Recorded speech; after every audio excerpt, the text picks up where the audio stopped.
Hello again. I'm John Murgis. I'm a licensed independent clinical social worker working mainly with individuals with autism, Asperger's, and pervasive developmental delay and their families. You can learn more about me and my work by visiting my website www.johnmurgis.com. You can also pick up my book, Social Enjoyment Groups for Children, Teens, and Young Adults with Autism Spectrum Disorders. The book is published by Jessica Kingsley in London, so it's available around the world. I hope you've had a chance to view my previous videos.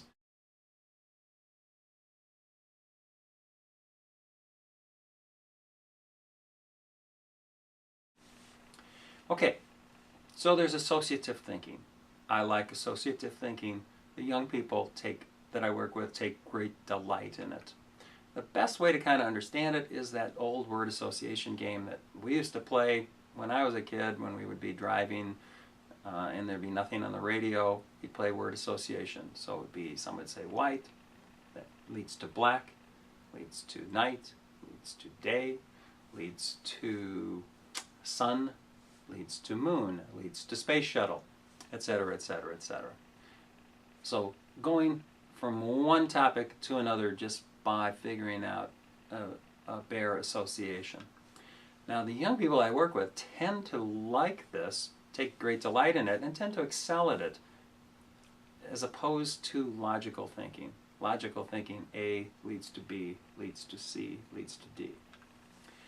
So schools focus on logic. They really like people to go from A to B to C, to show your work, to think logically through.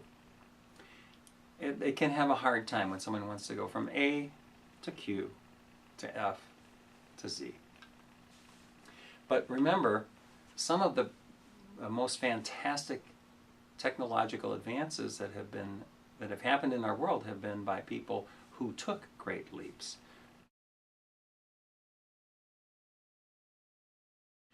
Sensory sensitivities. This is something you probably know about. Individuals with ASD often have difficulty with sensitivities to visual things. Light is too bright or too flickery or too dim. The sounds around them can be too loud, can be too soft. I had a young man once who couldn't do his homework if there was a radio or a television on that is somewhere in the house. This led to significant difficulties. Taste. Most of the young people I work with have a really relatively restricted diet. They like only a few things and they like to eat it over and over again. But we work to kind of stretch that. In addition to not liking new tastes, they cannot like new textures. Smell. Lots of the young people I work with have favorite smells and smells they really dislike. They can also often smell things that I'm not aware of. And they can be bothered by that and ask me for support and take care of this. Touch. We all know this. This is labels in our shirts, or the fabric, or that the shirt is long sleeve as opposed to short sleeve. Gloves and mittens on the hands, hats on the head. All these things can feel not very comfortable and can lead to difficulties. Proprioception is the awareness of where the parts of your body are in space, where your hands is, where your feet are. Makes it difficulty with proprioception can make it difficult to balance and make it difficult to learn tasks like riding bikes. A lot of the young people that I work with do ride bikes, but tend to learn at a later age as opposed to their peers. And finally, whole body awareness, whole body feel. Lots of the young people I work with have a real delay in noticing that they're ill, noticing that they're running a temperature, noticing they have an earache or a sore throat.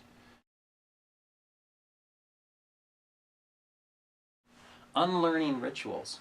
If you remember, we talked about how we all tend to be comforted by rituals. That's why holidays tend to be important to us, and that's why I leave my keys in the same place when I get home at night. So, rituals do have a comforting role in our lives.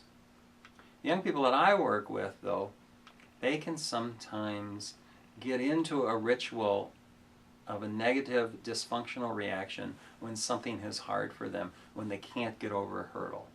And then we're dealing with two hurdles. One is, what was the original problem?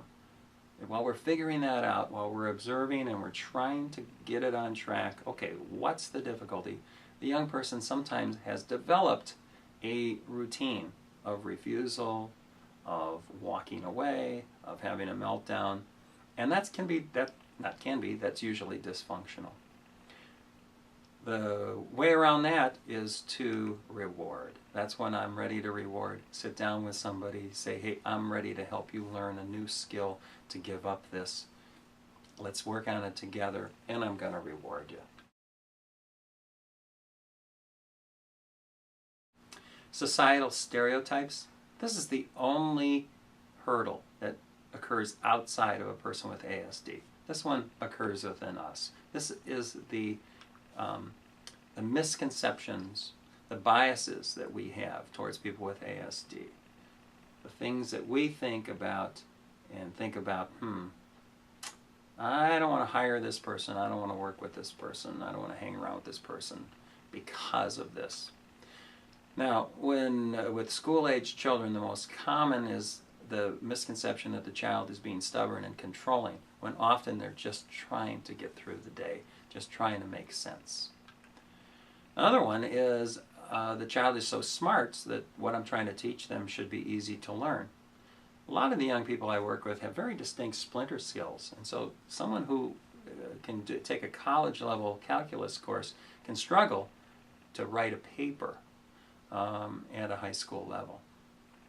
Some of the people that I work with can read at an 8th or 9th grade level when they're in 5th or 6th grade, but struggle to spell. It's important for us to not link the different skills and think, you can read it, you should be able to spell it. And finally, the one that hangs me up the most is this child is too cognitively impaired that they cannot learn.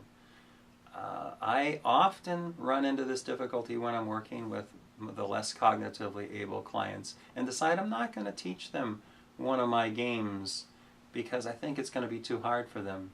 And then I make the decision to include them, and they do really well. I find out that they use a splinter memory skill or a splinter reading skill to be able to do the game quite well and be able to enjoy it and help make an enjoyable experience. And finally, motivational deficits. When an individual is facing a lot of difficulty in doing something, or maybe a number of difficulties, it's hard to stay motivated. I think about the fact that I cringe now at trying to play chess. I'm relatively smart. I figured I should be able to play chess. I have tried so many times to learn that right now I break into a cold sweat if I am told I'm going to have to play chess.